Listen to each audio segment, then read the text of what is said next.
welcome to Lexus of Edmonton, located off 170th Street. Today I have a 2025 Lexus NX350 in Cloudburst Gray. This is the ultra luxury package. Under the hood you have a 2.4 liter 4-cylinder engine. This vehicle comes with 20-inch alloy wheels and keyless entry into the vehicle. On your door panel you have your memory seats, power windows, side mirrors, and door lock. Beside your steering wheel you have your gas and trunk button as well as a small compartment below. You have Rioja red leather interior throughout with 10-way power driver's seat.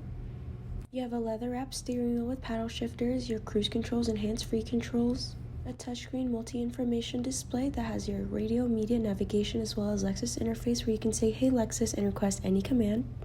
Just below that you have your panoramic view monitor.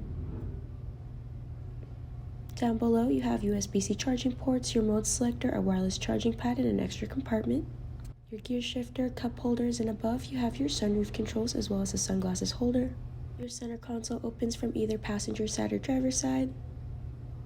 In the back seat center console you have your cup holders. In front of that you have USB-C charging ports. Your rear seats are manual folding and reclining. You have a spacious trunk with a trunk cover. Underneath you have extra cargo space. Your trunk can be closed from a push of a button or by simply kicking your foot under the trunk and it will open or close automatically. So come on down to Lexus of Edmonton where we will find the vehicle best suited for you.